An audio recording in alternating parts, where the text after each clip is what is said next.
Assalamualaikum warahmatullahi wabarakatuh. Kita jumpa lagi di Tolire. Kali ini kita akan membahas satu hal yang sebetulnya sudah lama ada, sudah 3 tahunan ya kalau nggak salah ya, yaitu tentang akun-akun aset belum diregister.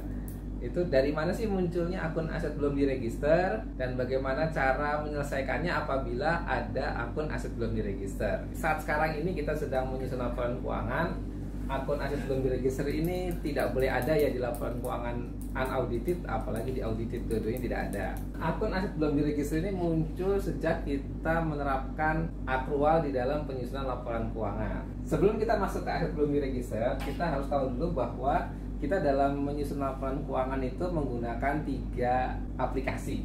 Yaitu di sini ada aplikasi persediaan, kemudian ada aplikasi Simak, dan ada aplikasi Saiba. Nah, aplikasi persediaan ini untuk mencatat input persediaan, sedangkan Simak ini untuk input transaksi terkait aset tetap dan aset lainnya. Nah, sedangkan untuk Saiba ini adalah untuk mencatat transaksi yang selain aset. Misalnya apa? Misalnya kas, piutang, utang, akun-akun akrual dan sebagainya. Nah, hubungan antara aplikasi persediaan Simak Saiba adalah aplikasi persediaan ini akan mengirim data ke aplikasi Simak. Apa yang dikirim? Yang dikirim itu ada 2. Yang pertama adalah jurnal. Jadi pada saat aplikasi persediaan input persediaan, maka dia otomatis akan menghasilkan jurnal. Dan jurnal itu akan dikirim ke aplikasi Simak. Dan kemudian yang selain jurnal yang dikirim oleh aplikasi persediaan adalah data transaksinya. Kemudian jurnal dan data ini akan diterima oleh aplikasi Simak. Kemudian aplikasi Simak juga sama seperti itu. Pada saat dia input tentang aset tetap atau aset lainnya, maka dia akan menghasilkan jurnal otomatis juga. Jurnal terkait tadi aset tetap atau aset lainnya, dan juga dia akan menghasilkan data terkait aset ya, misalnya apakah dia pembelian, apakah dia ada transfer keluar, transfer masuk dan sebagainya. Kemudian semua ini akan dikirim ke aplikasi Saiba. Oke. Nah, kemudian aplikasi Saiba di sini akan ada juga jurnal yang terkait transaksi-transaksi selain aset akan dibuat oleh Saiba, ada yang otomatis dan ada yang manual dikerjakan. Kemudian nanti baru setelah gabungan antara jurnal-jurnal yang dari persediaan, Simak, dan Saiba, nah ini kemudian ini semua dikirim ke e-record. Dan jadilah di sini laporan keuangan. Nah, seperti ini. Kemudian bagaimana terkait dengan aset belum diregister? Sejak akrual, maka kita harus mencatat itu sesuai dengan urutan kejadiannya. Saya asumsikan yang untuk aset tetap. Jadi kita misalnya membeli peralatan dan mesin. Printer harganya 3 juta ya kan, karena kalau di bawah 1 juta berarti extra portable. Nah, jadi kita pakai yang harganya 3 juta. Satu buah printer harganya 3 juta. Ini biasanya kan misalnya dia dibayar atau diterima tanggal 10 Maret gitu ya, tahun 2020. Pada saat diterima tanggal 10 Maret 2020, ini kan karena kita akrual harus langsung di input. Yang input adalah operator Simak di aplikasi Simak. Jadi ini di input gitu kan, tanggal 10 Maret. Nah, di aplikasi Simak itu sebenarnya waktu input itu ada berbagai macam menu. Nah, salah satu menunya adalah menggunakan menu pembelian. Pada saat sudah selesai diinput di menu pembelian di aplikasi Simak, maka aplikasi Simak ini akan secara otomatis membentuk jurnal. Jadi di aplikasi Simak ini tidak ada input jurnal, tidak ada sama sekali. Apa Mas Faisal jurnalnya? Peralatan mesin debit pada peralatan mesin PM aja ya. PM ya. Peralatan mesin Pada peralatan mesin belum diregister. Kreditnya PM belum diregister. sebesar 3 juta. Kemudian jurnal ini kan akan dikirim ke Saiba. Oke. Kemudian apabila ini dikirim oleh SIMAK ke Saiba, kemudian Saibanya membentuk laporan keuangan, ini kan akun neraca semua ya, dilaporkan di laporan keuangan, di neraca. Di sini akan muncul PM dan PM belum diregister 3 juta. PM belum diregisternya minus 3 juta. Kenapa? Karena di sisi kredit. Nah, inilah munculnya akun peralatan dan mesin belum diregister karena asalnya berasal dari jurnal otomatis yang dihasilkan oleh aplikasi SIMAK. Kemudian pembelian printer 3 juta ini dibayar pakai LS, terbitlah SPM SP2D gitu kan 20 Maret, lalu menggunakan akun 532111. Oke, diinputlah SPM SP2D ini di aplikasi Saiba. Nah, di aplikasi Saiba nanti pada saat inputnya akan menghasilkan jurnal yang otomatis terbentuk. Nah, jurnal otomatisnya apa? Debitnya adalah PM peralatan mesin belum diregister. Kreditnya apa? Dekol. Ditagihkan ke Entitas lain. Dengan nilai sama 3 juta. Nah, Saiba menjurnal tadi, maka di sini peralatan dan mesin belum diregisternya menjadi hilang kan ya. Kalau kita lihat ini kan peralatan mesin di debit, ini peralatan mesin belum diregister di kredit. Berarti ini hilang, sisalah tinggal peralatan mesin dan dekel. Nah, kalau di laporan keuangan, peralatan mesin belum diregister yang menjadi hilang. Nah, di sini muncul di LPE transaksi antar entitas sebesar 3 juta. Nah, ini. Jadi inilah asal muasalnya muncul aset belum diregister. Itu belanjanya masuk mana, Pak? Kenapa? Belanja 53-nya? Kalau 53-nya nanti masuk ke LLA. Ada jurnal kas dan ada jurnal aktual. Ini adalah versi yang istilahnya yang benar dan yang lurus tanpa ada hambatan sama sekali. Permasalahannya ternyata misalnya gitu kan ya. Ternyata misalnya sampai tanggal 30 Desember yang di tempat di operator SIMAK ternyata belum input di aplikasi SIMAK-nya misalnya. Maka yang ada kan hanya ada jurnal yang ada dari SPM. Begitu SPM-nya diterbitkan, tetapi di mana di aplikasi SIMAK-nya belum input, maka di sini laporan keuangannya yang muncul adalah hanya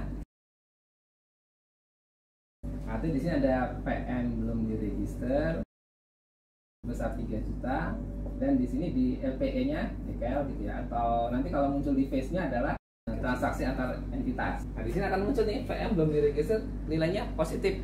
Asumsi pertama kita adalah ternyata SPM SB2-nya sudah terbit, sudah diinput di Saiba, tetapi di SIMAK-nya belum diinput. Kalau seandainya di SIMAK-nya sudah diinput, ternyata di Saibanya belum di input SPM SP2D-nya, hasilnya adalah muncul ini PM dengan nilai positif dan PM belum diregister dengan nilai negatif. Bagaimana kalau ternyata SPM SP2D-nya ini ternyata menggunakan akun tidak 532? Misalnya dia menggunakan akun 52 ya, pakai akun 523 121. Ini akun apa? Pemeliharaan peralatan dan mesin. Sebetulnya dia tidak punya akun 53 untuk beli printer. Dia punya akun pemeliharaan mesin. Tapi saya butuhnya printer, bukan butuh tinta printer gitu kan. Makanya dia menggunakan akun 523 121. Tapi sebenarnya beli printer. Kalau terjadinya seperti ini, jurnal apa yang dihasilkan secara otomatis di aplikasi Saiba pada saat input akun 523 121? Nah, debitnya adalah beban pemeliharaan. Kreditnya DKL ya, tetap ya kreditnya DKL. Nah, di laporan keuangan apa yang terjadi? Dengan kesalahan kode akun belanja mesin tetapi menggunakan akun pemeliharaan. Yang pertama ini ya, debit PM ya. Maka di neraca akan ada PM dengan nilai positif sebesar 3 juta. Peralatan mesin belum diregister sebesar 3 juta. Tapi angkanya minus. Kemudian ini juga terkirim kan ya? Beban pemeliharaan adanya di mana ini? LO. Di LO.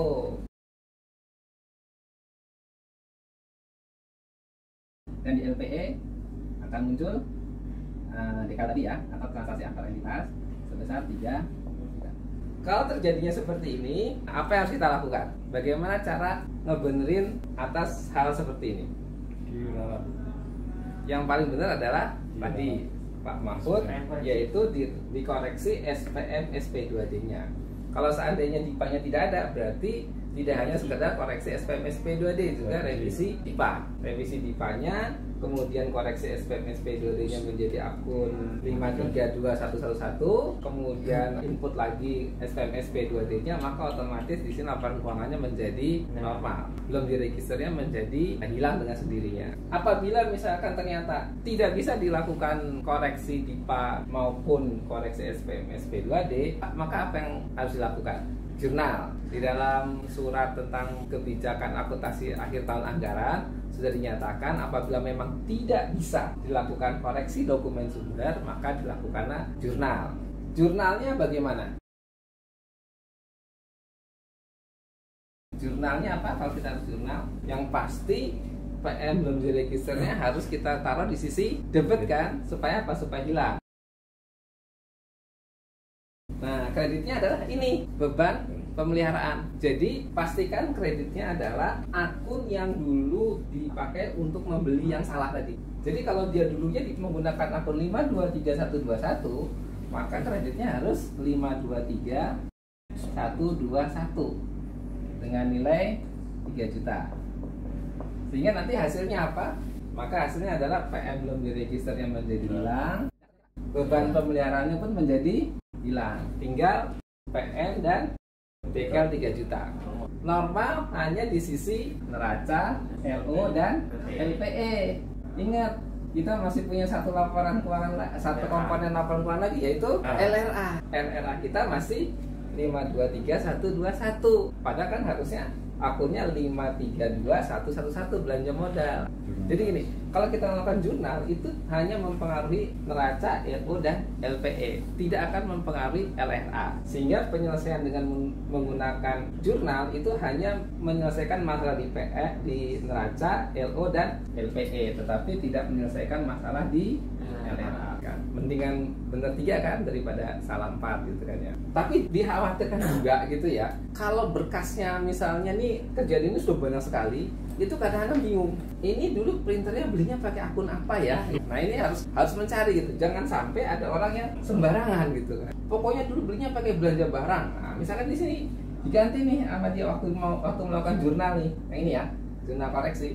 Dia pakai akun belanja barang, tapi misalkan kayaknya dulu di 521111 deh, atau 119 biasanya belanja barang operasional lainnya, gitu. Kalau di sana pakai akun ini, apa yang akan terjadi? Pertama, PM belum diregisternya hilang, beban pemeliharaannya tetap muncul kan, dan tiba-tiba muncul ini beban barang. Kalau di LO jadi beban barang 5211 itu beban barang maksudnya. Muncullah di sini, malah justru muncul lagi di sini. Nilainya minus 3 juta. Cuman karena ini akunnya akun rame-rame, ini nggak akan kelihatan karena udah ketutup sama yang lain-lainnya. Tapi sebetulnya kalau ini hanya satu transaksi, munculnya seperti ini. Ada beban pemeliharaan nambah 3 juta dan beban barang minus 3 juta. Itu kalau kita waktu menghilangkan PM belum diregisternya dengan cara jurnal, dengan cara yang asal-asalan. Jadi emang harus tahu dulu membeli printer tadi pakai akun apa sih yang salah. Bahkan ada yang dulu di awal-awal ya, sekarang apakah masih terjadi? Kreditnya tuh bukan pakai akun 5, tapi pakai akun kepala 3. Koreksi aset tetap non revaluasi. Nah, ini kalau ini yang dilakukan, apa yang terjadi? Beban pemeliharaan tetap ya. Di sini selain ada dekal tadi, juga muncul akun koreksi aset tetap non revaluasi dengan nilai 3 juta. Jadi kalau walaupun kita mau menggunakan metode jurnal, jangan sampai salah memilih jurnalnya. LPE jadi double. Kalau balance-nya tetap balance, jadi sesuai ilmu kita waktu kuliah itu ya, balance itu belum tentu benar, apalagi nggak balance gitu ya. Faktor yang bikin salah itu sebetulnya selain itu ada lagi gitu kan. Ceritanya ini sudah benar ya.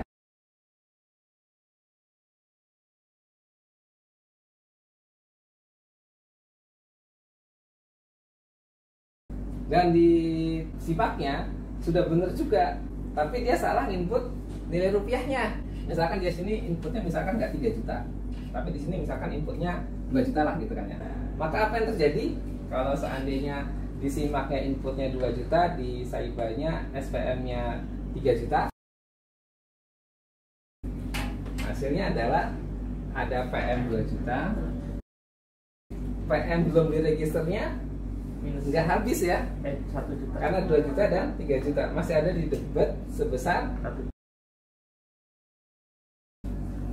kemudian sisanya adalah dekel. Bagaimana solusinya? Ingat nih ya, solusinya adalah yang salah memperbaiki. Jadi kalau misalkan ada akun belum diregister, itu artinya kita harus tahu dulu yang salah yang mana. Kalau yang salah di aplikasi SIMAK-nya, berarti aplikasi SIMAK-nya benerin. Kalau ternyata yang salah adalah akunnya, berarti yang benerin adalah yang Saibanya. Bisa kesalahan ada di SIMAK, bisa di Saiba, bahkan mungkin jangan-jangan bisa di dua-duanya gitu kan ya. Artinya apa? Pokoknya yang penting kita tahu mana yang benar, kemudian yang salah memperbaiki. Kalau di SIMAK berarti rekam ubah hapus transaksi rekaman itu ya? Ubah saja, ubah nilai rupiahnya menjadi 3 juta. Ternyata di aplikasi SIMAK itu dalam menginput suatu aset itu tidak hanya ada satu menu, ada banyak menu ternyata. Ada pembelian, ada transfer masuk, ada transaksi perolehan lainnya, ada rekasi masuk, ada menu saldo awal. Misalnya dia salah nih gitu kan ya, di aplikasi SIMAK-nya dia inputnya tidak menggunakan menu pembelian, tetapi menggunakan menu perolehan lainnya. Apabila di aplikasi SIMAK menggunakan menu perolehan lainnya, maka jurnal yang otomatis terbentuk di aplikasi SIMAK-nya itu debitnya tetap peralatan mesin, itu bukan peralatan mesin belum diregister. Kreditnya adalah pendapatan perolehan aset lainnya. Maka kita lihat apa yang terjadi di laporan keuangan. PM masuk di neraca. Pendapatan perolehan aset lainnya 3 juta masuk di mana? LO. Tapi di LO yang bagian non operasional ya. PM belum diregister 3 jutanya masih muncul. Dekel berarti di LPE. Solusinya apa? Iya, ini error semua ini malah nggak masuk di e-record, nggak ketangkep ini. Cuma nanti ketangkepnya kalau kita ditelaah laporan keuangan tuh ada. Apakah ada pendapatan perolehan aset lainnya? Nah, kalau ada, selidiki benar atau tidak, gitu kan? Karena jarang sekali ada perolehan aset lainnya. Solusinya di SIMAK-nya ini dihapus dari menu perolehan lainnya, tekan baru di menu pembelian, sehingga nanti jurnal otomatisnya langsung ke PM belum diregister. Kalau misalkan orang ini bingung, terus dia selesaikan jurnal aja. Jurnalnya apa? Ini jadi masalah. Ini harusnya diselesaikannya tidak dengan jurnal. Ya udah ini di apa namanya, di SIMAK-nya diperbaiki. Kalau dia di jurnal, kreditnya pasti PM belum diregister kan, karena saya pengen menghilangkan PM belum diregister. Nah dia bingung, dia debitnya apa? Kalau dia tahu kejadian ini, maka harusnya dia debitnya adalah pendapatan harusnya. Sehingga nanti ini hilang dan PM belum diregisternya hilang, kembali ke PM pada dekel 3 juta. Tapi kalau dia ternyata debitnya karena bingung masukin di 523111 gimana? Atau ke 52111 atau ke koreksi aset tetap non evaluasi, ya tinggal disimulasikan aja di sini gitu kan. Jadi tidak ada rumus pas gitu kan bagaimana menghilangkan belum diregister. Kita harus tahu penyebab munculnya seperti apa. Kalau kita sudah tahu, maka kita akan tahu solusi yang paling benar itu apa, dan solusi yang agak benar ya agak benar dengan jurnal. Karena solusi yang paling benar adalah memperbaiki dokumen sumber, sesuaikan dokumen sumber, sesuaikan cara menginput dan sebagainya. Yang salah benerin. Tapi kalau ternyata memang harus di jurnal, jurnalnya pun harus benar gitu kan ya, jangan sampai malah menimbulkan masalah di tempat yang lain. Oke, mungkin untuk dasar-dasar munculnya aset belum diregister ini sudah relatif komprehensif. Semoga apa yang kita sampaikan hari ini bisa berguna dalam pekerjaan kita dan dalam menyusun laporan keuangan yang terbaik. Saya tutup. Assalamualaikum warahmatullahi wabarakatuh.